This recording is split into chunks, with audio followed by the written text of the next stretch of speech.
looking at here is not physically sustainable, and that his transformation wasn't the result of drugs, but rather the implementation of this next level of deep fakery.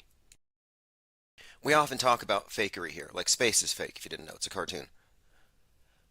People think deep fakes are filters that you use on Instagram to erase your age, or bringing in some celebrity into a movie who wasn't there, creating these face swaps. No, no, deep faking has always been deep disguise. And we're talking synthetic bodies like this. The Liver King and The Rock are both rubber. Again, just pointing out that Joe Rogan coming out calling The Rock out on steroids, he's just running cover. Now, Joe Rogan's on steroids. Okay, let's get to the headlines today. There's a lot going on, as always. And if it's not interesting, we tend to make it so. It's been a few days. Criminalizing fake news, why it won't work. Kanye West called Elon Musk a genetic hybrid. Yeah, no, this is all kind of interesting. We'll slightly touch on this for a moment here because it's been a few days. Ye's his final tweet was a swastika with a Star of David attached to or superimposed. And what's fascinating to me is that that's the symbol of the Raelian cult. And I did attempt to investigate them a number of years ago. I got their PDF called Geneocracy. And if you didn't know, the Raelian cult is a group that believes that the human race was basically created by aliens, or Elohim they call them, that descended and upgraded the monkeys, the apes. The apes got some kind of alien upgrade, and there you have man. And that what's more, the Raelians claim to have actually cloned humans. So forget about Dolly, the sheep. I mean, they've been cloning humans and supposedly for a long time. Now, I'm looking at this symbol of the Raelians, which they did trademark, and Ye posted it. Now, the masses think obviously it's him being anti-Semitic, combining the swastika and the star. And I think the truth of it is that symbol is much older than its more recent propaganda use. But what's more, I think it might have been a shout out to this Raelian thing. Not only because Ye followed that up by calling Musk some kind of a genetic hybrid, but it turns out that Elon Musk actually has his Raelian bona fides. He's a bona fide Raelian. I think they made him some kind of, here it is. It goes back. Rail awards honorary guide title to Elon Musk. Now the name Raelian, it's Ra-El, like Israel, ISIS, Ra-El. You can look at these as composite names. That's how they use them sometimes. Like, the Masons worship something called Jabalon or something. Jehovah, Baal, and Dagon, I believe. You'll have to ask your local Masons. Okay, Rail Award Honorary Guide title to Elon Musk. I've decided to award the Honorary Guide of Humanity to Musk, said Rail, the leader of the movement. He called himself a free speech absolute. This looks like a troll. But then again, the Raelian Embassy for Extraterrestrials is a real thing. And not only is this a real thing, but it's no weirder than what the masses believe. Embassy for Extraterrestrials project presented to 50 cities around the world. I don't want to get too far into the Raelians. I'm just pointing out that their symbolism was used in this recent drama with Kanye West, and I'm suggesting that it wasn't some random symbol that he grabbed, but that Ye may even consciously know what he's doing. Like, what I'm suggesting here is that there's an esoteric side to the media, and specifically the celebrity drama. When I look at someone like someone of the magnitude of a Ye on the world stage, his significance as a fashion mogul. Look, fashion is lesser magic, mind manipulation. If you don't believe me, look at 2020. What enforced this new paradigm, the new normal? A fashion statement, PPE. Was it medically protective, or was it a fashion statement? Come on. All right, let me go ahead and catch up on the comments. It's been a minute, and again, I want to point out that I have a lot of new plans. I've spent these last few days, I kind of compared it to, like, Muhammad in the cave talking to the crazy angel and dictating a new book on how to rule the world. I was like, just kind of in my office going through my notes, and I really systematized everything. Like right now, I have a very quick uh, manual notes to speech to text to Bluetooth print. Like I can print my notes very rapidly. It's just like it's an app away. I click a button, hit send, and then I have it in print. And everything that I print, all my notes throughout the day, whatever we're talking about that I think might be worth discussing, goes into my red folder, which is by my desk. In this way, I won't miss anything. And any of the conversation we have in Discord, like anything we've talked about in the last few days, none of it gets buried. Because that's what we're really looking at. I opened up with One Eye Jack and the Shells track Mud Flood, and I said that we were experiencing a digital mud flood. And what I mean by that is the Brave New World, Huxleyan vision of so much information, nothing means anything anymore. That's kind of where we're at. And I've been pointing out for a number of weeks or months here that every 24 hours they give you 48 hours worth of news to parse. They leave you at the mercy of pundits to sort it out for you. That's the whole point. And I'm suggesting here you have to be your own pundit. You have to step back off the world stage to really see how things work. And most of the pundits don't even know. The reason why we're censored, the reason why we've been cut off of more than 145 YouTube channels is because what we are doing here is we are building an open source think tank research community on the premise that we know how media works and we're figuring it out, and we have been, and we've been digging and we've been learning. And instead of being cowed or bullied into going back to the mainstream, no, we went over the rails. Like we're not even trapped by the alternative media trap, which is really just a way to filter you back into the mainstream. And this, what we're doing here, is actually growing the IPS think tank, and that's thanks to all of you here, supporters. And for the last few days, even though I've been gone, I've been working on building, really, like I said, a foundation, because we're moving into print. And very soon, all of you that carry Infinite Plane Media or Infinite Plane Radio press passes, you'll be distribution nodes for the. I'm not going to say what it is yet, but for the new project. And it's not only, it's beyond print. That's the thing. I'm not looking at let's go back to print and just old school it. I'm saying introducing print with sort of with reciprocal links. You get the book, you don't feel like reading it, you just scan the QR code, you get the MP3, like very fully integrated content that will be beyond the possibility. Transcending censorship is my point here. Why fight with all these platforms that are all totally controlled anyway? I mean, Discord tried to take me out, but I had 5 clones already built. They took out the wrong one. But look, they've been trying. They've been targeting. I know people have had their, like, look at Fakeologist. How many Discord channels has he lost? And this was meant to be a place for the outcasts. There is no place. And here's something else. This is the big story. The big story of the day that people might be missing is that all this drama you're seeing with Twitter and the Twitter exodus is simply this.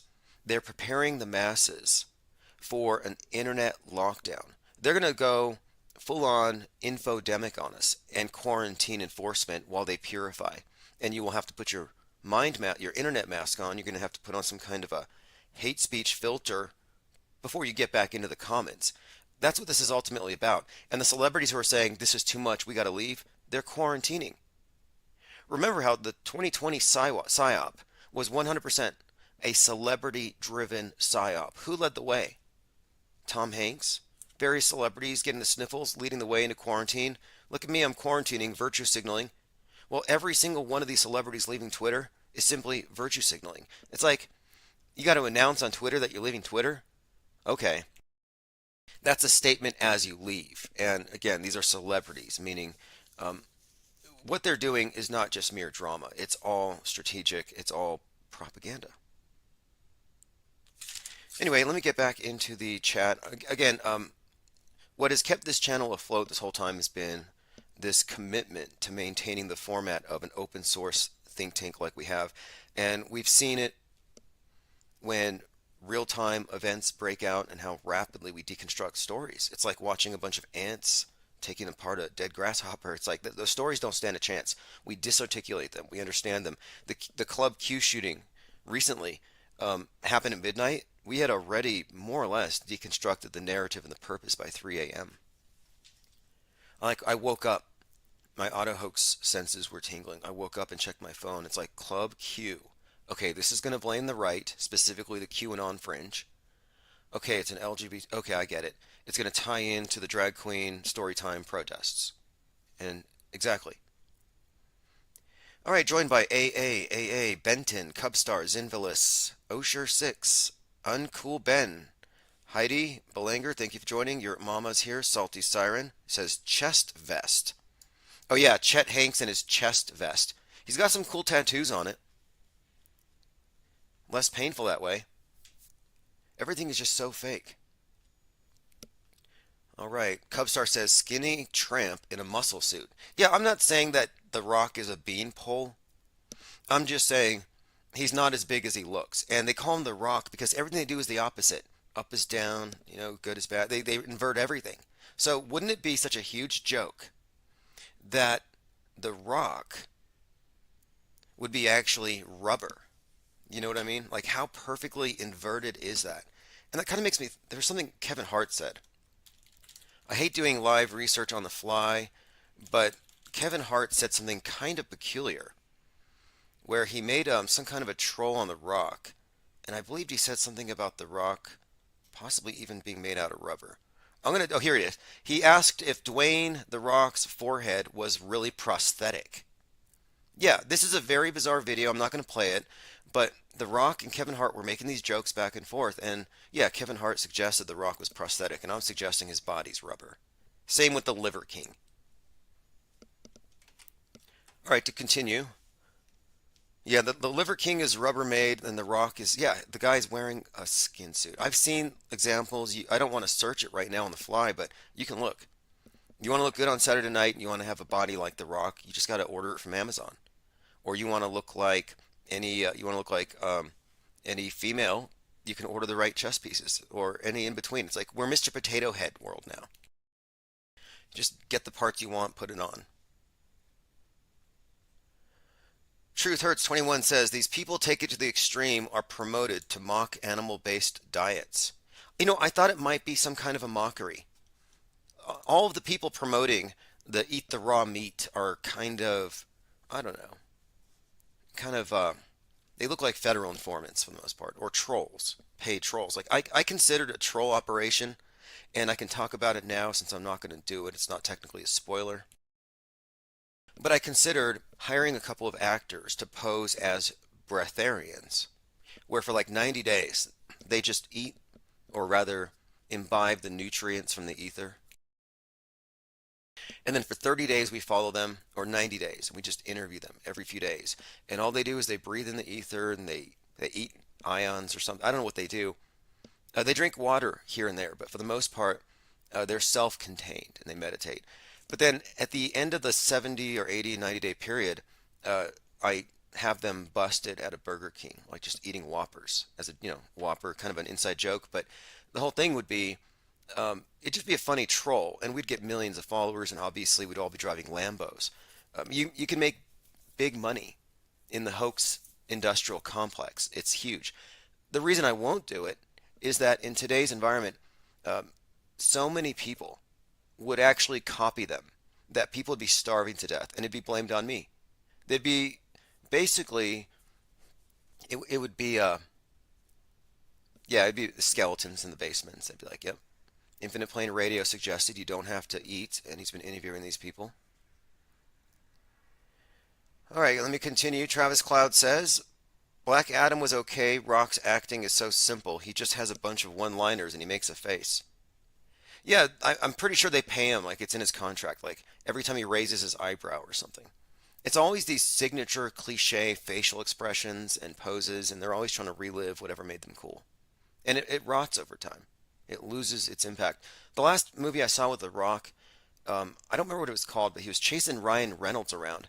And I was just like, this guy's got to turn sideways to walk through a door. That can't be real.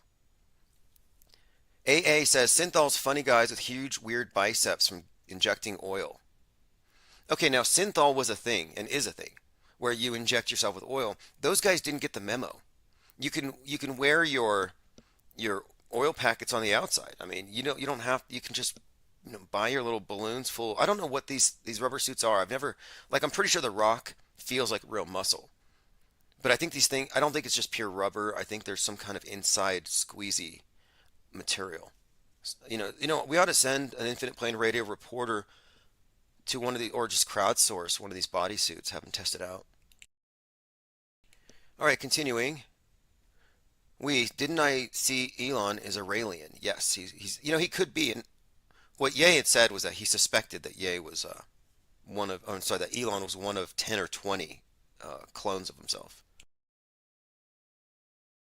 Now, I don't want to get sidetracked into this Raelian clone thing, but it stood out to me for a few reasons, and one of the main reasons, and she was recently in the news. Um, Elon Musk's wife, his first wife, I believe, Justine Musk, had this book that I read. Back when I used to sell books, I'd get a ton of books from the used bookstore, I'd flip them on Amazon. And I flipped through this one, Lord of Bones, by Justine Musk. Because, well, I was like, what kind of woman was the guy that's going to take us out to Mars? Who was he dating? And given the truth about what the space agencies actually do and what the role of fake space is in our world today, as in it's part of our new paradigm, it's the fake space, I thought there's got to be something in here. Like, you don't just marry anybody, you usually have some kind of overlap. So here's Lord of Bones, and I flipped through it, but here's the overview. Ramsey is a teenage boy with an angel trapped inside him. He and Jess stopped a demon intent on bringing out the apocalypse, but the gate was opened and more demons have made their way into the world. These demons need to inhabit human bodies to survive, and therein lies their weakness. Ramsey and Jess travel from town to town looking for the demon hybrids. Now here's the thing. The book is very similar to JPL and the Babylon working. And if you go back, and Musk ties into all of this when you get into the symbolism, especially his I guess, is it a Mars base out there with a Stargate? But the idea here was this. At the genesis of NASA, you had JPL, Jack Parsons was there with L. Ron Hubbard and Marjorie Cameron, and they were trying to summon the Antichrist. Well, the idea was that you're bringing in these non-corporeal beings into the world. The gateway is the priestess in these rituals, but they need bodies to inhabit. And that's kind of the problem, because you're looking at some disincarnate entity. Now, here's where it gets interesting, and it ties into the Raelians and the clone thing. In this book, what happens is there's an underground, now this ties into Musk and his boring company drilling underground. You have these deep underground bases where there are clones happening, and these are soulless, uninhabited clones waiting for some kind of sentient being to jump into it. And that's where the satanic rituals come in. So they're able to summon fallen angels to take over these cloned bodies. Anyway, that's Lord of Bones, Justine Musk. Just kind of an overview. Just so you know where he's coming from, what's in his head. All right, continuing. We says, thanks, Tim, for pointing out that the symbol is older than the agitprop we're seeing now. Oh, yes. In fact, I've seen the symbol of the swastika and the six-pointed star combined in a few different contexts as well. In fact, when you get into the Tarot and you go and look at the symbolism, you can find, well, I don't want to get too far into the weeds here, but what I'm saying is, when you get into like Western occultism and how far back the stuff goes, a lot of these symbols have multiple applications. Like A-OK. Does it mean A-OK? Does it mean white power? Does it mean 666? Or does it mean A-OK? Sometimes a cigar is just a cigar, but it's important to remember when it's not. I mean, Sigmund Freud is a blood relative of the founder and first CEO of Netflix. And they're both related to Edward Bernays, Propaganda and the Public Mind. All right, let me continue. Rocco Calzone has joined us, says aloha all. Thanks for joining. And my new plan, by the way, is 90 minutes, mainly just content and research, and 90 minutes caller-driven content. So 3 hours a day is my basic schedule, morning and evening, or all in the evening, just depending on the day, but my quota is actually 3 hours. Someone asks if the Penguinzilla is on. Let me check. You know, I'm going to have to turn that back on momentarily. The Kraken. Joined by Copaesthetic says Autohook senses were tingling. Yeah, you know when you can sense that some big news story happened. Like you can sense a disturbance. Like the herd is suddenly a little off, on edge. Never forget the antics of 2020, and we're going to have to do some kind of documentary. And I wanted to call it, I don't know, maybe COVIDiot Nation or something. There's got to be some kind of compilation because you have to hold people accountable for how they acted when things got bad. Like this was a fake apocalypse, and look how they acted. If it was the real thing, the people who are stealing toilet paper will be, who knows what they will be doing. The people who are looting stores will be looting home. I mean, they escalate. And the masses are definitely uniformly triggerable. If you're not an auto hoaxer, you're probably triggerable. And what I mean is, you are triggered by the news because you believe it, or you're scared of the masses so you won't criticize the news, which also means you're triggerable.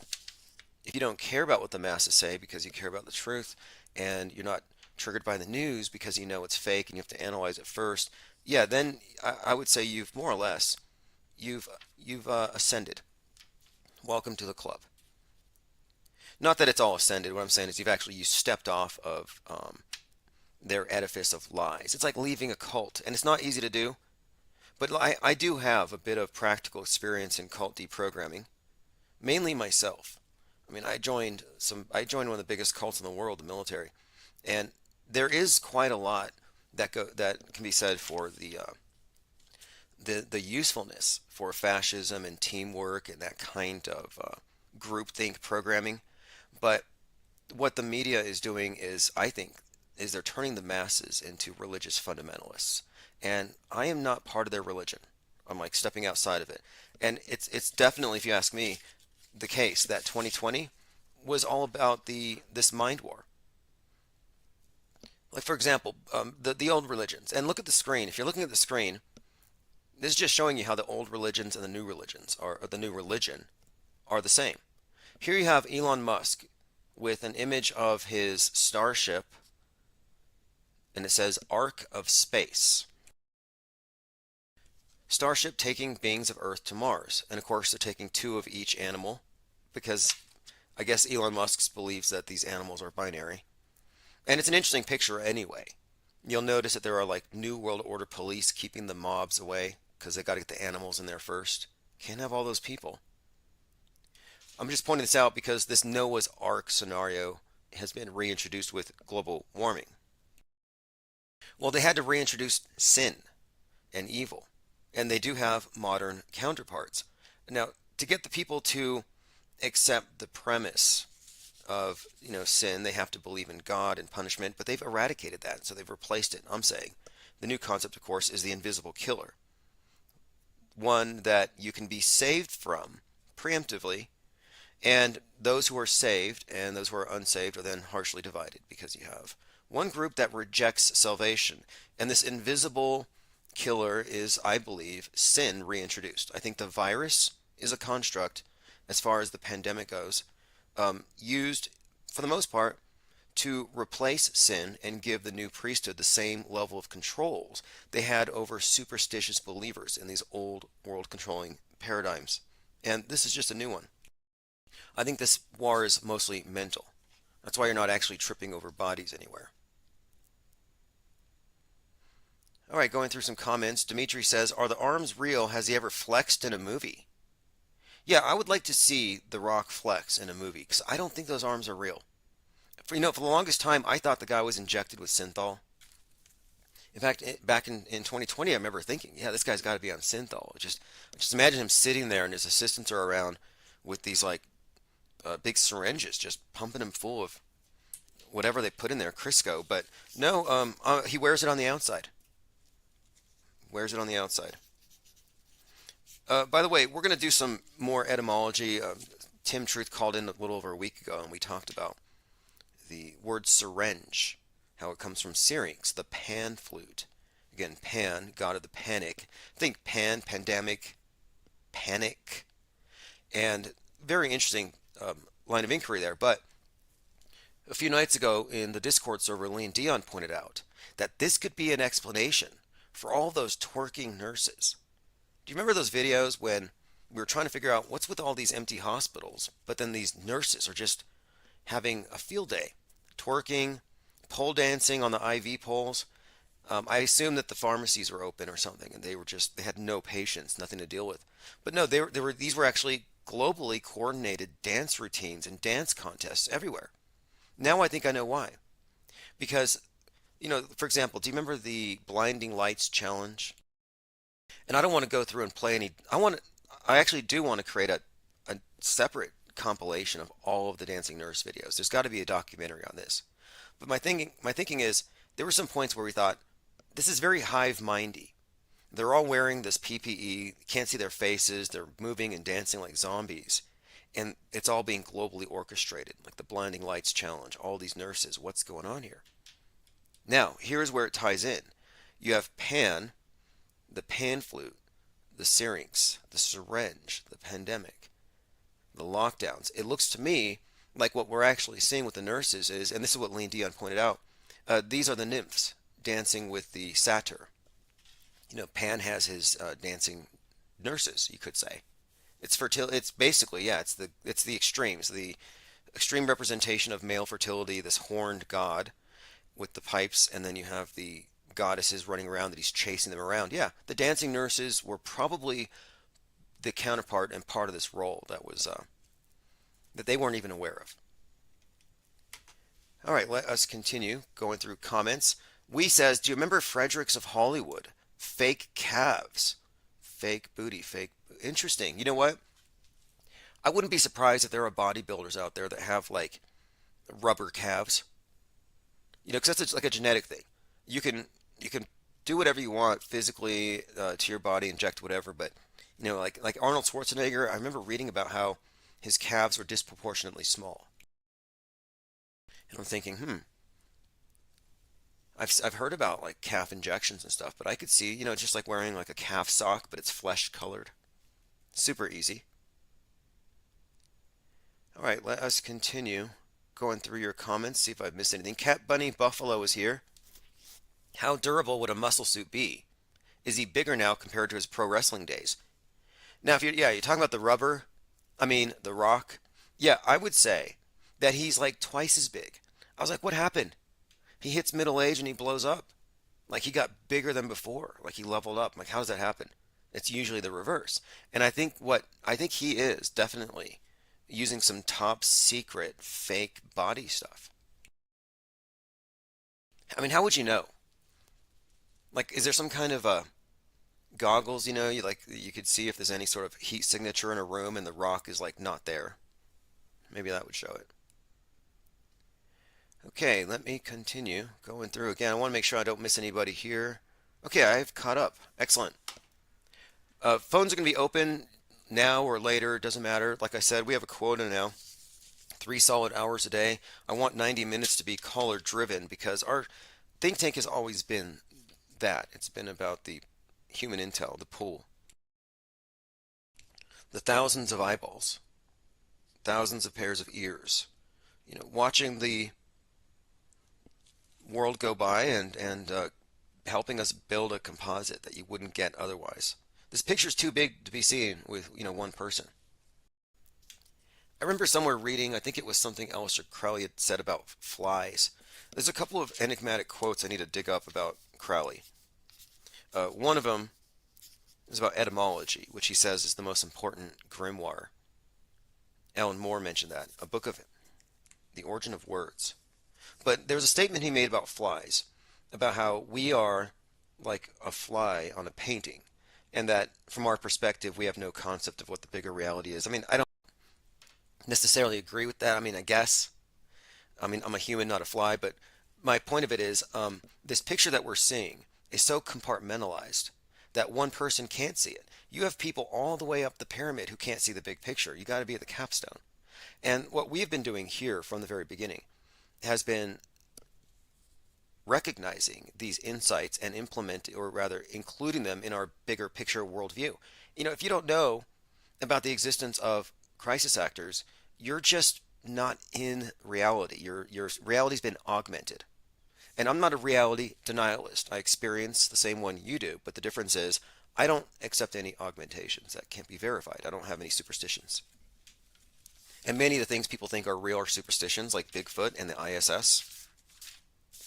In fact, we had a lot of conversations about the space station, and I've been fine-tuning my arguments to bring it down. I believe the space station is held up by nothing more than hearsay, a non sequitur fallacy, and ad populum arguments. That's what keeps it up there.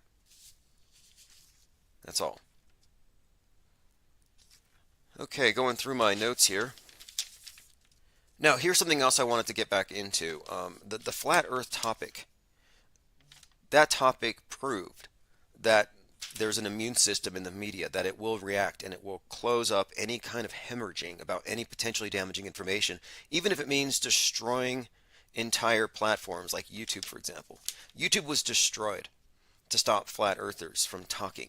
And are there any real, quote, flat earthers in the sense the media describes? Not really. We're talking about people with questions that go beyond merely the lack of conspicuous curve.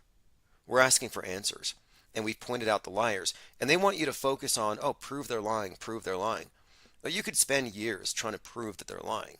How about just recognize they're lying, accept it, and then ask, what are they hiding? What do they really know? And we've been consistently getting those answers. I mean, that's what Infinite Plane Society has been from the beginning. I took the name to kind of be an alternative to this flat earth society structure they were imposing over this topic of the world's not what they say. And I'm saying, let's not limit it to this. Let's find out all the answers, because it's not about shape. It's about, I think, open or close. Are we in an open system or a closed system? And I'm not talking specifically and only about geography, but I'm also talking about information, culture, and everything else. I mean, the timeline that we're on is even questionable. You think you can trust your history? Why? You think it wasn't written by the same people that write your news every day? But what's a more important question? Are they lying? And proving they're lying to the people who can't tell that they're lying? I mean, what's a more important priority? Convincing people that these guys are lying?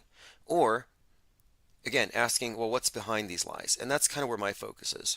Space is fake, but I'm not denying there's something up. I am denying there is something down in the way that they say, because I don't think space is beneath us. I think it's up. I think they might. I mean, I think there's a lot of areas that we could probably get into here. Auto-hoaxing reality. But the reason why Flat Earth specifically has been challenged is that it's transgressive, because it goes beyond their established paradigm. Oh, this is the world that we say you live on. It's this closed system, and if you don't recycle, it's going to flood. And it's going to kill your grandchildren. And it also contradicts the authorities. It just flat out says, no, you guys are lying. And they don't like that. They would rather have you get into different denominations and argue with each other. They don't want you questioning the central premise, the authority. Because this question says, oh, their science is corrupt. It's not that science is bad. And this is another thing. The Flat Earth Society and the domers out there, like Sergeant Dome, they're always saying science is bad, science lies. I'm like, no, science is a methodology, not a belief system. Religion lies. And the media is a religion, and it lies. And it lies about what science actually would reveal. We don't have a scientific exploration of the edges of the world, as far as I know. For the most part, we're just told and we accept. Yeah, it's the ice continent on the bottom. And then the flat earthers are told it's an ice wall, and they're satisfied with that. No, it's an ice wall and there's glass there. And they were very sensitive to a lot of questions, like, if you're positing a dome, what is the curve of the dome? Is it higher in the middle, or is it flat? There's so many questions that were just shelved. And then there were even people who could credibly instigate some kind of exploration or something, and most of them would say you can't go because the ice wall is lined by Navy ships with guns and they'll shoot you. Okay. Sure. Okay, let me go ahead and let's go through the notes in my minds.com. See if we can catch back up. Lots happening. I got a message from the blind skeptic. who is not skeptical about Kanye West, who is married to a Kardashian and has been a lifelong part of the PSYOP entertainment complex, connected to the Kardashians, connected to the OJ thing, connected to the. I mean, really, when you get into it, you want to say that Kanye West is on your side, be my guest. The blind skeptic, though, he says to me, how are you grouping Kanye into this? He's fighting for the independence. He's calling out feds all over the place. Really, he didn't call out Nick Fuentes. Just because Ye's in the spotlight doesn't mean he's one of them. He's trying to break free and he's being smeared. But I agree with you about Trump and Musk. Okay, well, one, Musk believes in outer space. He promotes that whole lie. You want to trust Musk is like somehow fighting for your freedom? Okay, if he was, he'd pull the rug out from underneath NASA like yesterday. Then when it comes to uh, Trump, is he on your side? I don't know if he's. I think he's a straw man, a populist type who's meant to take a fall. I mean, that's pretty much what's happening there. He's Biff Tannen right now. We're just waiting for his glorious exit, which some posit, and Donnie Darkin on Twitter really believes this, that he's going to be the Antichrist. And I wouldn't be surprised. Not that I believe there's going to be a quote Antichrist. That's all made up stuff. The fact is, the world stage personas that we focus on are generally composite characters, and you can find out who they're based on pretty blatantly. Jeff Bezos is Nimrod, the builder of the Tower of Babel, and I can point out 100 ways where they've made that his persona. But to stay on topic here, I answered him because he said again, "How are you grouping Ye with Musk and Trump?" He's because I said this was a trifecta, and I said Ye's on the script as a right-wing activist, a partisan provocateur. He takes part in satanic ritual, satanic fashion, and his entire fall from grace was predictable. I called this last January, and the 2-2-2-2-2 ritual was definitely a welcome party for the Antichrist. And what do you all think? Is he on your side? Are you following Ye? Was he right? I mean, I've learned from it. I've actually come to believe that the explanation that he gave for who controls the world is a right-wing fringe explanation, counterpart to the left-wing fringe explanation that blames white privilege for everything. You know, this blame whitey for everything, blame Jew for everything. Yeah, it's partisan. If it's partisan, it's fake. That's generally the case. If it's a partisan issue, it's just another football. It's another scapegoat, and it's not going to go away. The gun grab's never going to go away. The womb grab's never going to go away. They want to regulate our guns. They want to regulate our wombs. Think about that. It's the male and the female. These are, again, the guns on the right, the abortion on the left. You can see how it's masculine, feminine polarities are playing off of. These things do not go away. The explanation that the Jews are controlling everything is always going to be a facet of the right. And the blaming of the whites for everything is always going to be a facet of the left. To say that he's somehow promulgating the truth is, look, red pill has been for some time pretty much just the right wing version of woke. If you don't like woke, then red pill should also nauseate you because it's the same exact poison. Oh, but my poison's red and yours is blue. I want to point this one out too. This is the story of Bankman Fried, who just got arrested. Crypto creep busted in Bahamas. Fraud, money laundering. I effed up, he says. Now I'm looking at this and I'm saying this is a deep fake. This is a persona. Just as fake as the Rock's rubber body, his rubber muscles. Just as fake as the Liver King's rubber body, the Rubber King. This is a scapegoat. People are asking, where do the billions go? I would imagine that the billions went to people who are smart enough to create a fall guy who would be easy to point at, easy to distract everybody from who's actually making money. They're going to dress him up. He's going to be this devil in a nerd's clothing, always in a dirty, stained shirt, messy hair. I mean, this is so fake. And people are believing it. Like, where'd the money go? Yeah, whoever paid for this thing. He could be animatronic. He could be rubber. He could be an actor. I don't think you're looking at an actual person here who's surprised at what's happening because he knows that he's running cover for all of these other people. Salty Siren says Elon is so butthurt. Oh yeah, you know what? You're right about that. He got booed at a Dave Chappelle. Is it comedy or is it um, political grandstand? I mean, look, he's a comedian, sure, Dave Chappelle, but for the most part, it's just become partisan, and it's become, in many ways, gatekeepy. He's like, I don't understand the philosophy of the flat Earth society or the flat Earth. It's like, I don't understand the philosophy of believing everything you see on TV and trusting everything as though they've never lied before. But commenter says Russia will be launching nuclear strikes against NATO population centers in 48 hours, making final preparations. They will not be launching the first strike at the U.S. Yeah, I've been thinking that they would be, well, hitting Seattle first, but we'll see. Wee says, in my opinion, Ye didn't call Fuentes because he was desperate at that moment for someone in his corner. Yeah, but he chose a guy who says that women shouldn't have the right to vote. Like, if you don't believe in women's suffrage, then yeah, champion Fuentes. Fuentes is also said some very disparaging comments about all races, not just Jews, who he wants to purge from government. I mean, he's literally a white racist nationalist, and he's proud of it. And he's also an uber incel who believes that if you're having sex outside of marriage, you are in somehow mortal sin. Like, it's this kind of neo-puritanical streak that I see coming from the far right. But I think it's all fallacious. Even Kanye, he's blaming pornography for the destruction of his family. But then you hear about accounts of him at work, and he's like, make me a shoe I can have sex with. I'm like, I'm pretty sure um, these guys are actors, but maybe not. Maybe Ye's actually authentically going through his own Truman Show breakdown, but I'm just getting vibes from 2015, 2016 when Ye put on a MAGA hat and it was a big deal. Now White Lives Matter. It just seems like it's an old trick. But I also think that his downfall is scripted, and I think it's, when I say scripted, I mean it was planned. I don't think what he's experiencing is simply because he criticized those you cannot criticize.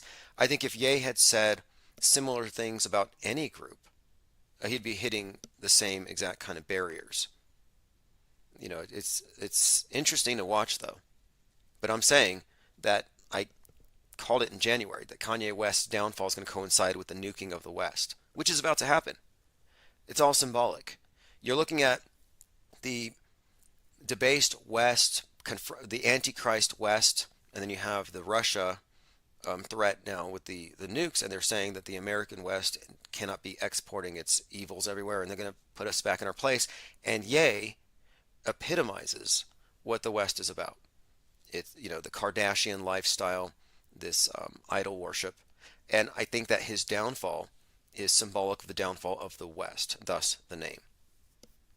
And you'll note throughout the year that it was constantly framed this way, that the West has got to fall, the West is the Antichrist.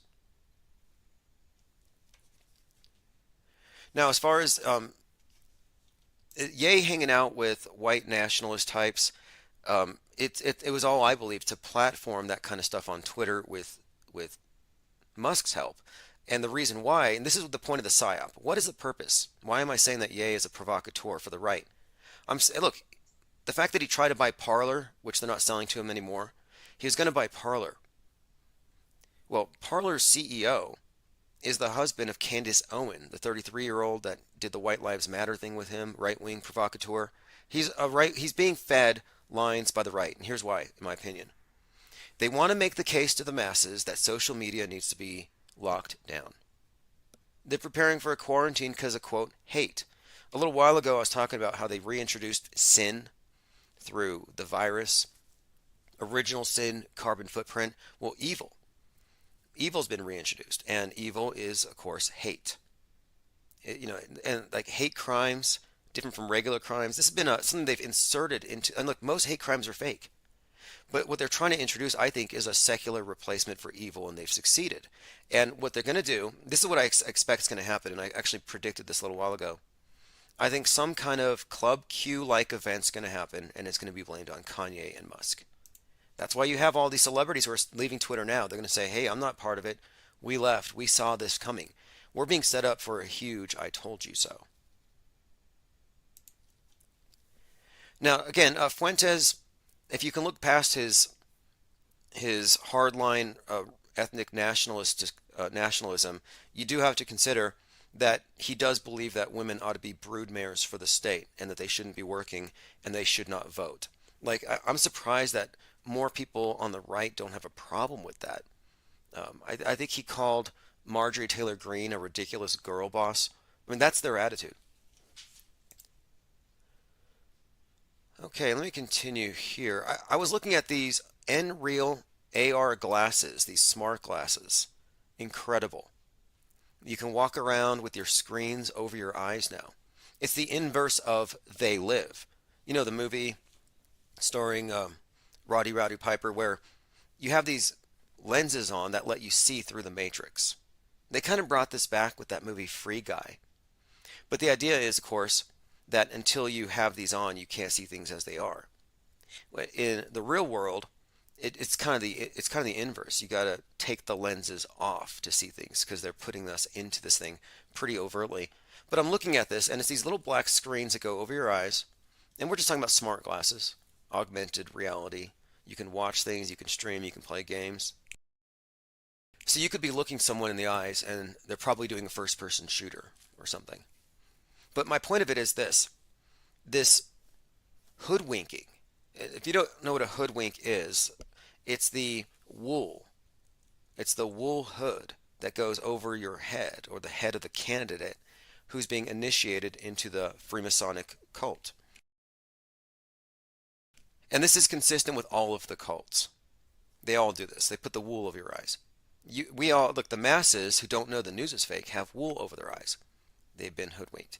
Now, when the wool is taken off your eyes, when they take the hood off your head, then of course you're shown the light. But this is only done within the confines of a sealed temple. Because outside of that sealed candlelit room, the world is considered to be a quote, wilderness of darkness. And my point is, I think the space age, and Space Odyssey pointed this out with the whole black monolith. I think the space age is about bringing man into space. And what is outer space if you think about it? Endless, limitless darkness. I think that man is being led into a new wilderness of darkness. In other words, this is the new hoodwink. And I've been saying this for some time, that the metaverse is overcoming the meatverse. And what this means, I think, is that we are being put into an increasing level of susceptibility to this total hypermediation and what that represents. And if you don't know what it represents, I mean, I can point to numerous examples. One of my favorite examples to point to is the TV show Space Cadets. This was a British television program where they had a number of individuals convinced that they were in low Earth orbit. How did they do it? A couple of ways. Key thing here, half the people there were actors. So half of them were actors and half of them were dupes. And the dupes thought they were in space. This is, again, a show called Cadets, Space Cadets. This is in the Wikipedia article, quote, in order for the hoax to stand a realistic chance of succeeding, the cadets would have to remain unaware of the true nature of the show. Now, it says here, they selected people who were, quote, here we go, susceptible people who are creative and want to go along with the crowd. They chose people who were wacky personalities or uninhibited. They didn't want people who are too inhibited, which is kind of interesting. People who are attention seekers. People who are gullible and conformists and ignorant about the show's subject matter. So let me replace this. Because the intention was to obtain a group of cadets who are highly gullible, conformist, ignorant about the show's matter, and attention seekers. Now, if we can replace a group of cadets with just regular TV viewers, that's what the mainstream media is doing. They want their viewers to be gullible, conformist, attention seekers. This is a huge part of why social media is all about making your personal life public, commodifying your privacy, destroying privacy. 1984, cameras everywhere, you couldn't avoid them. Well, the way they actually made this happen was they trained us to surveil ourselves inside and out. You know, social media is not just monitoring what you post. In a way, it's actually reading your thoughts. I mean, it's creating a great profile about every single person. But my point is, I think that social media is getting people to become a little more extroverted, used to getting attention, seeing value in getting attention. And these are the qualities that were sought in those that would be chosen to be brainwashed, who were considered to be brainwashable enough to fall for fake space travel for 5 days in quote low Earth orbit. And it worked, is my point. They had to be conditioned. They had to be selected. And I'm saying that the masses have been conditioned to be duped. And that's fixable, but, these cadets didn't know it was a hoax until the great reveal at the end.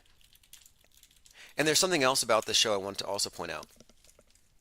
While this hoax is at the expense of the contestants, and they are being laughed at, the most expensive hoax in television history is what it's being called. Even though they are being laughed at because they've been duped into thinking that they're on a spaceship, is this any different than the masses who believe that the Earth is a spaceship? I think this is a microcosm of the human condition in a lot of ways, and about what media actually is. I'm going to go ahead and play a clip from space cadets when they are revealing that they're in a space simulator. And look, this is another indicator of just how fakeable space travel is, which is an important consideration. Again, Space Cadets, the most expensive hoax in television history. Billy, Kerry, Paul. A tape played back to them in the capsule their own suspicions. Everything feels a bit caravan-y. To give them one last chance to work it out for themselves. We could just be in a simulator at the moment. We could just be in a simulation at the moment, and then the walls come down. Little revelations here. I knew it! Oh my god, how heartbreaking. Charlie, I knew it! It's time to come home. What? Meanwhile, stagehands transported the pod into the studio. No! Before the doors were They cried, they screamed. A lot of them wanted to be space cadets. Yes, they were duped. Now, is this going to happen in real life? If Musk was truly some kind of liberator or savior who wanted to expose the big hoaxes, yeah, he would expose NASA as exactly space cadets, but for the masses. He would expose it, but he's not going to. Why? Because it would unravel the global warming hoax and everything else. When Musk agreed that cryptocurrency isn't green enough, that it's bad for the environment, I realized then, okay, he's one of them. Well, I didn't realize then. It just reaffirmed. There's no way there's a mole. There's no way you've got someone insider who's there's no white hats. I'm sorry. Oh, by the way, tomorrow is the, 10th hoax anniversary, Sandy Hook. We have this documentary or this little video here. And I wonder if Gabby Petito is going to get a special mention. Remember Gabby Petito played the role of Persephone a couple late summers ago as we entered into the fall. The kidnapped victim happened to be in a Sandy Hook video. A memorial, and she carried a sign that said, "I'm not replaceable. I'm not replaceable." And then she disappears. Anyway, here's a video, kind of a parody. It's from the Sandy Hook Promise. Back to school essentials. This year, my mom got me the perfect bag for back to school. These colorful binders help me stay organized. These headphones are just what I need for study. Now, you're looking at a commercial that's really cheery, and then it gets dark, and they start talking about how they're going to survive school shootings. My parents got me the skateboard I wanted. It's pretty cool. Kid uses a skateboard to break out. He looks like he would have been the shooter. Look at that haircut. And he's white. And these are the only shooters that the media focuses on. They don't care about gun violence in any other context. Here's another scene. Again, this is a commercial from the Sandy Hook Promise, where a kid's using a sock to tourniquet the leg of another kid. They can be a real lifesaver.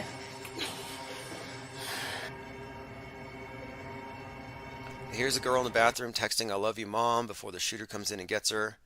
I got my own phone to stay in touch with my mom. And I'm just pointing out here that these actors are far better than any of the actors I've seen in any of the news psyops.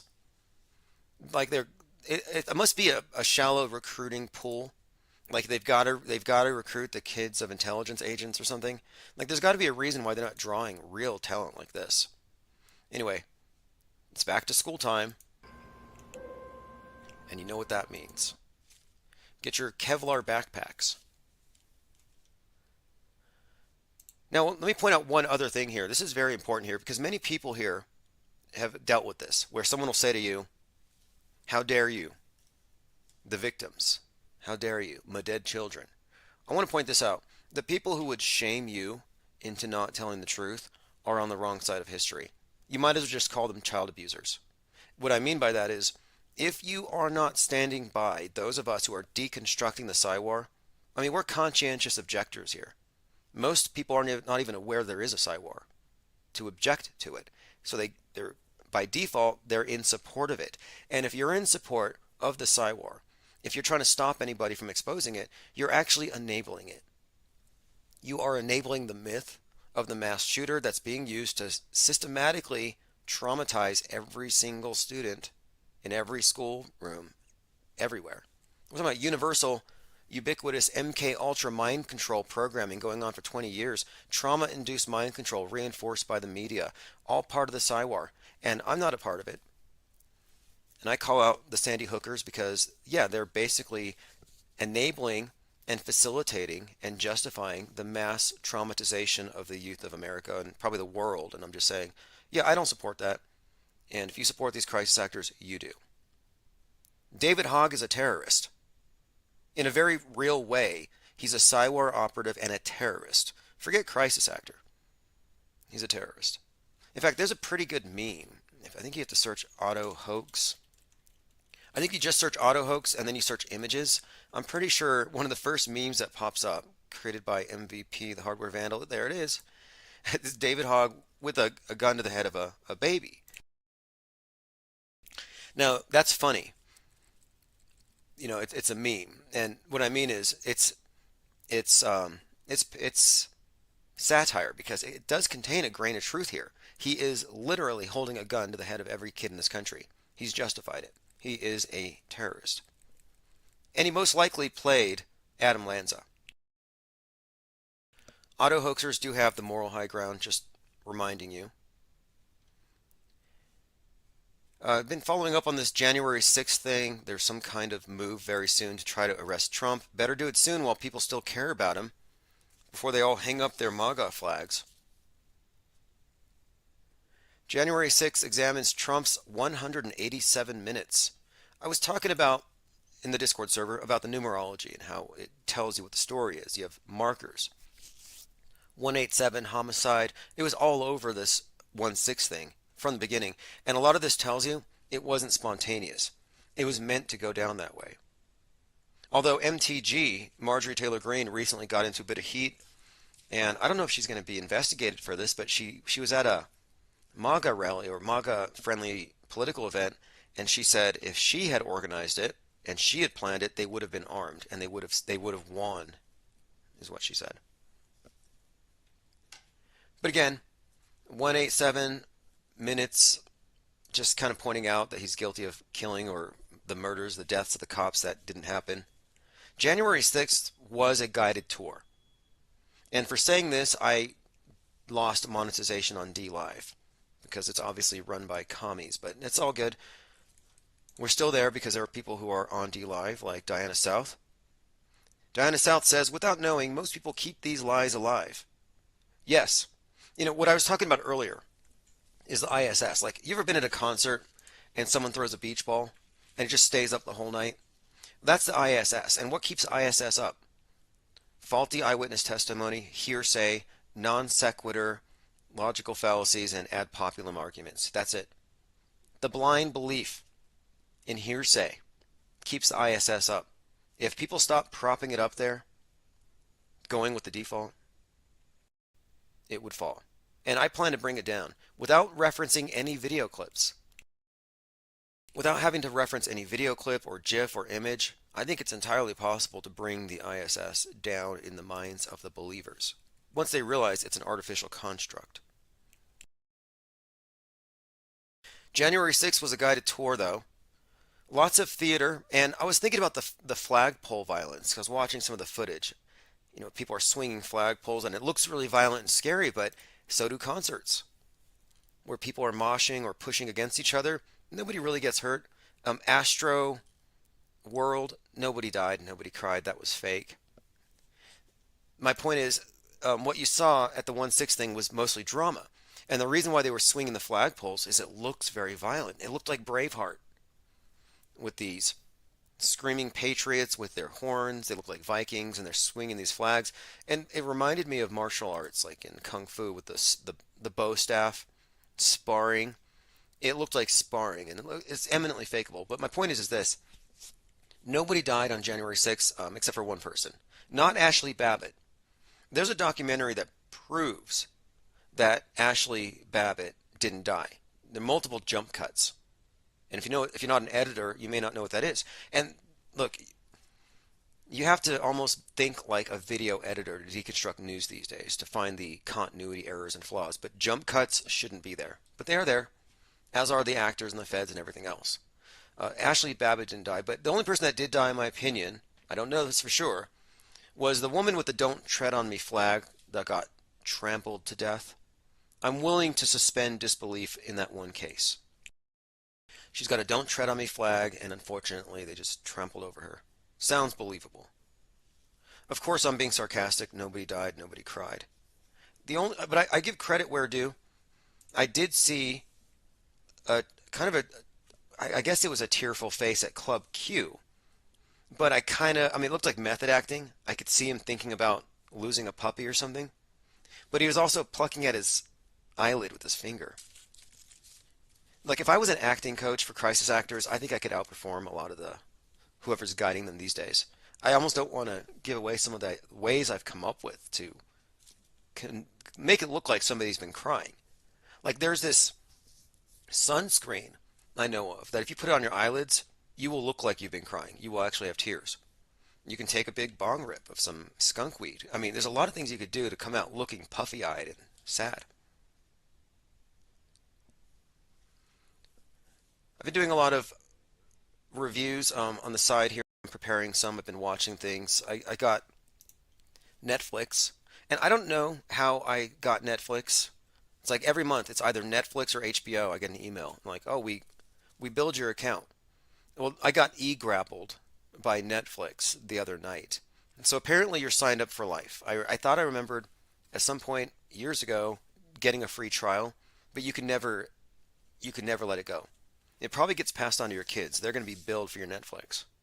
But since I'm on Netflix, I've been watching things, and I checked out this show called 1899. No spoilers, but it has many parallels to Westworld and to the present day, and I think it's given me a couple of glimpses into what a lot of this Hades symbolism has actually been pointing out. Let me move on. Like I said, we have a quota now. 90 minutes live a day. I want 90 minutes or so to be caller driven. So I'm going to be hanging this up here shortly, and then we're going to return later, and hopefully you all have things you want to talk about. I'll send out a newsletter, and we'll try to catch up as best we can in the last few weeks. I added a new lecture at the IPS Institute on the topic of off-world stage media, which is a very important concept, and we're going to be delving deeper into what that actually means. If you believe in COVID or climate change, please stay home. Trust your science. Please don't spread it. Just some helpful advice there. Anyway, thanks for joining. We'll be back later on, like I said, open phones. And space is fake. Space is fake. This is Chief Crow and the Flat Earth Worms. No need to run from this fact. In fact, have you ever looked away from Earth? It's time to double down into it, I think. We'll be talking more about how fake space is and what that means and what's behind all the fakery. We'll see you all later. InfinitePlane.media. We were never able to see stars from the lunar surface or on the daylight side of the moon. It's not a black void. I mean, it's black, but there's all kinds of polka dots.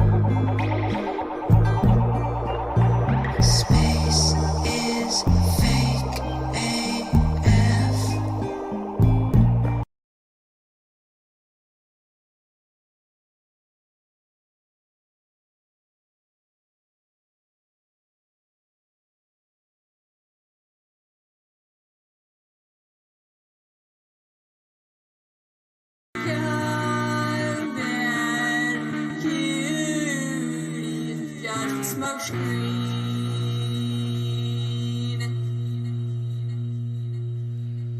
Alright, that's COVID Cooties by Symbia. Thanks everyone for joining. I'll put a link to that delightful song. One of the best things to come out of 2020. Next to the original footage from the Kung Flu in Wuhan when it started. That was a riot. But that wasn't really repeated after the original breakout. Most of you know what I'm talking about. Back when it started, when it was actually scary, it's like, wow, people are just walking around and dropping. But then they brought that back again with Died Suddenly, the documentary produced by Stu Peters. And now Stu Peters is getting some backlash from his own side. The anti-vax world is mad at his documentary. A lot of infighting. They're saying it's a psyop.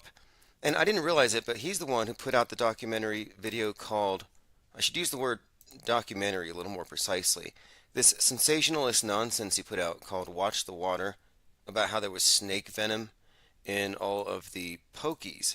But anyway, anti-vaccine world is mad at Died Suddenly, the documentary, because it makes them look bad. And I think this is just worth pointing out because I called this thing out before it was even a documentary. I said, they're grasping at straws. They're grasping at clots is what they're doing. And it's just one thing after another. The current thing on this side of the political aisle isn't some social justice warrior cause. It's just the newest way to fear this thing. And I'm kind of over it. You know, Vax-again was a big hoax.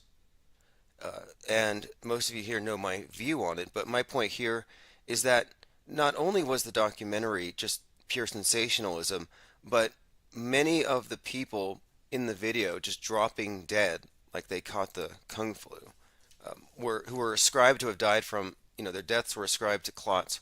Many of them died before 2020, before the documentary or the poker was even out there.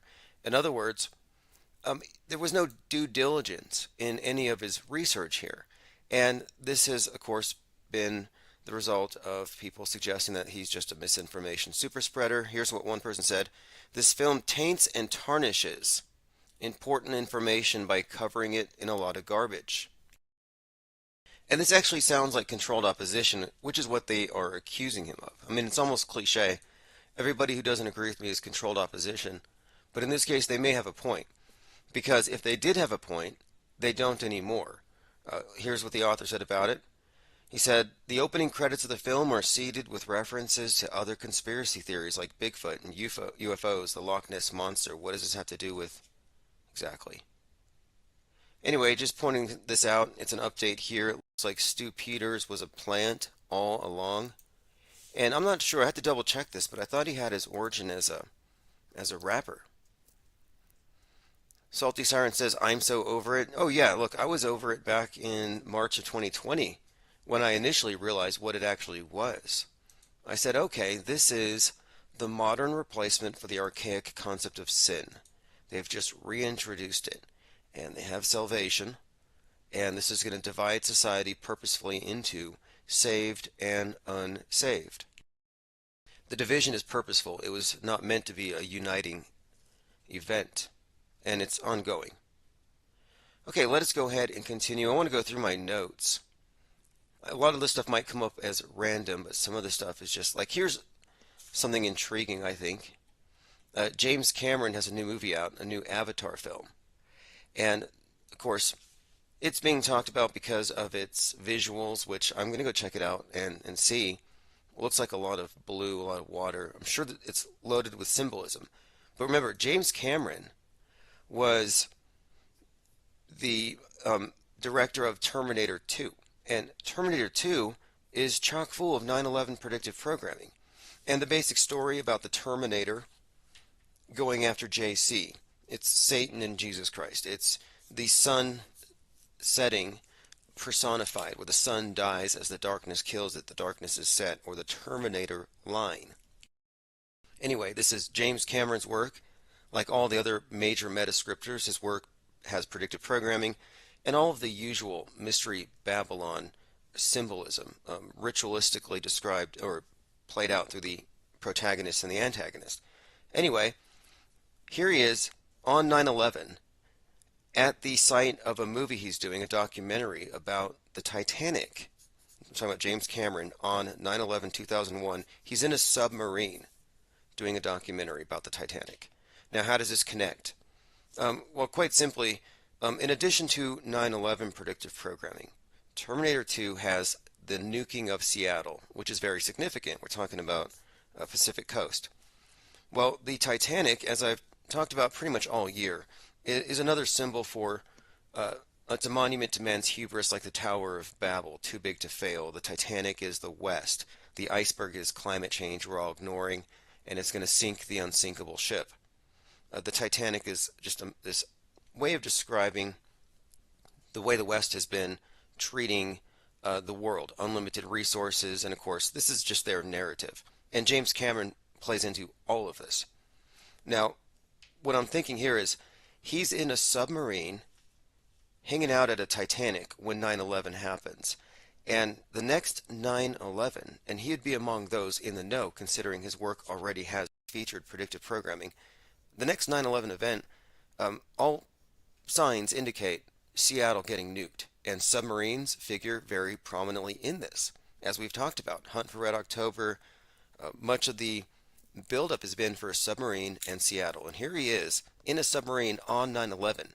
Again, we're talking about one of the architects of the previous 9/11. One of. I mean, I don't know how many of these directors are directly in the know about what, but you can kind of trace their handiwork. And his signature is very significant. That's why it's significant that Avatar just came out. And I also want to point out, because you'll see the same directors reflected in the predictive programming. Roland Emmerich, director of Independence Day, was pretty well represented last year with the Moonfall. And I'm just pointing out, Independence Day gave the masses the visual reference they would need to believe 9/11. Buildings falling down, alien invaders, surprise attack, and in that movie they all rally around the president. I mean, it was just predictive from start to finish. But same director brought us Moonfall, a more recent film about, well, the moon falling. And I'm not saying the moon's going to fall, but that movie gave us a lot of visuals of satellites falling, junk falling, space stations falling. And it's pretty much a pattern here. If you're seeing it in the movies, they're preparing you for it in, quote, real life. So just a heads up there. Very significant again. And then one more point to it. Not only was James Cameron in a submarine on 9/11, hanging around the set of the Titanic, the wreckage, and again, it's about the wreckage, but the Deep Sea Challenger is the name of the submarine that he was in. Deep Sea Challenger checking out the crashed Titanic on 9/11. I mean, what a day. Another level of symbolism here is the West is the Challenger. That's why the Titanic being destroyed is very significant. It's all symbolic here. And the Challenger, if you may recall, blew up at 1 minute 13 seconds. 113 is the date that the One World Tower opened, the one that replaced the twins. Anyway, just some James Cameron. You're going to hear more about him. I talked about him a few months ago because he was in an interview discussing how if there was some kind of Skynet, some artificial intelligence that wanted to get rid of us, it would do exactly what we're experiencing every day. It would look like this, that it would be using deep fakes and fake news to pit society against itself, and we would self-exterminate without destroying all the infrastructure. All right, let me catch up on comments. I'm going to try to catch up in a week. A week's worth of content here, which is really 14 days because they cram 24. Well, every 24 hours, I think they cram about 2 days worth of news. So we're going through like 2 weeks for the week we missed. I mean, it's a lot. A lot has happened.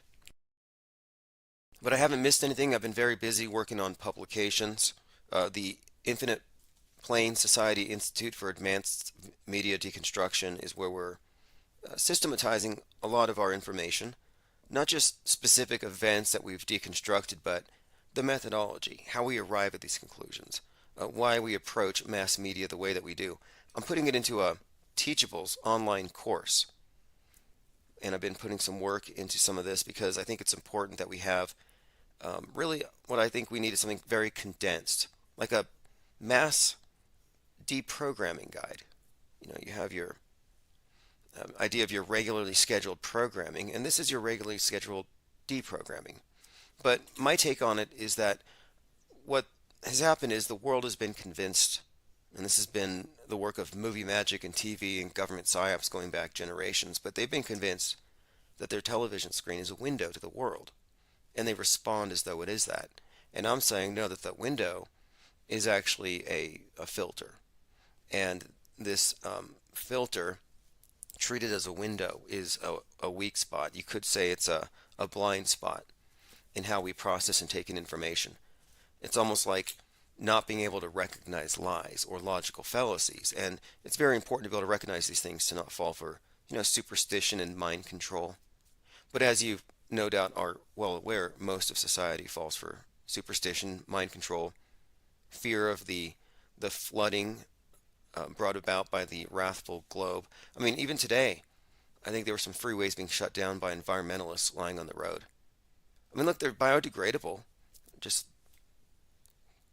go over them. I'm not saying run over them, but for the most part, I think they should just all be arrested. If they want to auto compost, let them. I'm just saying, let them live consistent with their values before they impose it on us. They want you to live in a shanty town. They want you to do with less. Well, let them demonstrate by arresting all these climate change activists, because what they're engaging in is a form of terrorism. It's subtle, but that I think we can classify them as terrorists before we start calling conspiracy theorists terrorists. Let's call the people who want to shut down society because of their wild beliefs conspiracy theorists. We see these insurrectionists brought up as, oh, this is the end result of conspiracy theory. No, it's those nutcases gluing themselves to paintings, destroying art, lying in the roads, and setting themselves on fire badly. The guy that last set himself on fire during that tennis match barely got his arm to burn. His shirt said, "Ban private jets in the UK." And I'm like, okay, well, he clearly didn't believe in using jet fuel because he barely burned anything. And then right after that, there was this big climate meetup where all of the climate change fanatics around the world met to discuss how they can impose communism on us. And they all went out there in their private jets, like hundreds of private jets, to go talk about how they can solve the climate crisis, so-called. All right, let us continue here. We are joined by says burning house, sinking ship. Oh, speaking of sinking ship, I just binge watched, because I've been painting, I've been working on private commissions, but I've been watching a show called 1899. Not going to give you any spoilers, but it contains a lot of the same ideas that we've seen in Westworld, and the idea of the West as a burning house, or a sinking ship, or a falling Tower of Babel. Reoccurring themes. But this one in particular reaffirmed what I thought about Westworld, because in a way it's a Westworld ripoff. Even the main characters look like the same, and they have the same archetypes. But I had concluded that Westworld was also about Persephone going to Hades and breaking free of her imprisonment. And interestingly enough, 1899 is just chock full of Hades symbolism. Even the name of one of the ships, named for the three-headed hound of hell. Fascinating series. I'll probably talk about that some more if you haven't seen it. 1899. But the main thing about it is, this is not even a spoiler, but in my view, what it's about is the end of the West, and at some type of peak chaos, we have a savior arrive. Savior from space, likely, but the movie has this reference to Starman, David Bowie song, which actually has some very weird Kanye West tie-ins. If you haven't caught up with that, I have some notes. We'll go through that. All right, let me catch up on who is here. Again, we've been offline, but we'll be back on a regular schedule now. It took me about a solid month nonstop of painting 8 hours plus per day to get the eBay store rolling, but it's all going fine. I just sent out easily 100 paintings in the last month, and pretty much everything is moving according to plan here. A lot of big news, things coming up. Next month's going to be huge for Infinite Plane Radio, Infinite Plane Society. in a good bad way. And I guess the best way to put this is just so you understand what's going to happen or why you won't be surprised. Well, one of my lawsuits involves a countersuit, which involves a really ridiculous and dishonest attempt at a trademark infringement suit, but it all went through by default because of my unwillingness to participate because they wouldn't add the second defendant to the case, which is critical. And I'm going to fight the result, but anyway, next month I'm likely to be hit with a judgment. And last I checked, like $640,000, like pretty big.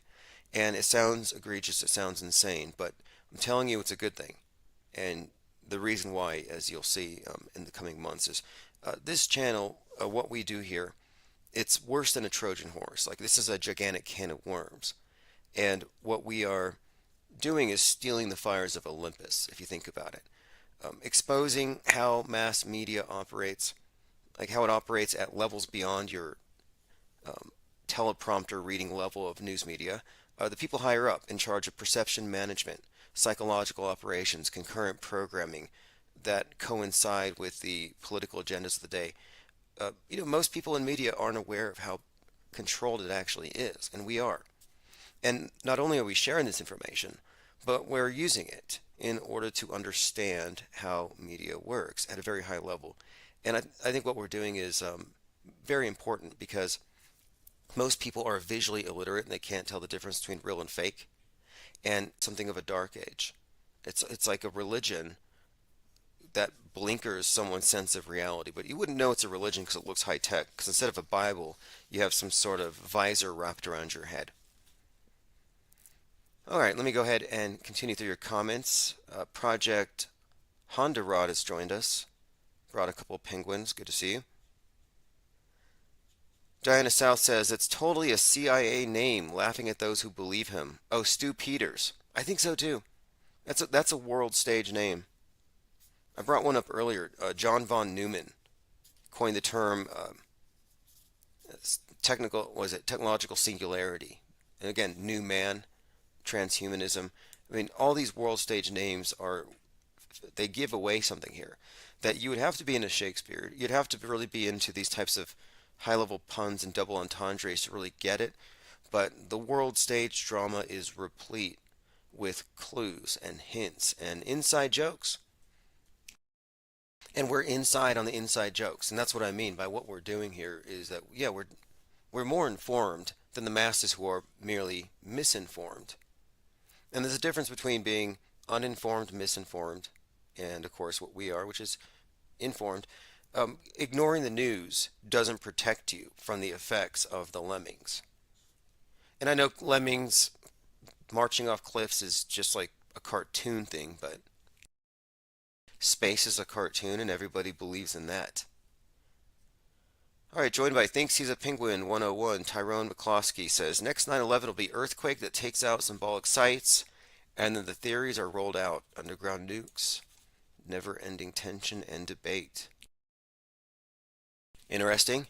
I mean, the obvious symbolism, and look, 9/11 was predicted by very obvious and direct symbolism.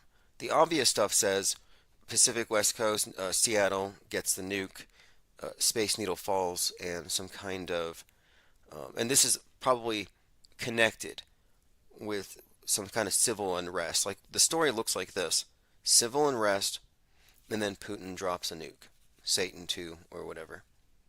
And I don't think it's a coincidence that last year Amazon cleared out thousands of workers from their downtown site, and they said it was because of a, quote, crime wave. And I was thinking, because last summer Seattle had these simulations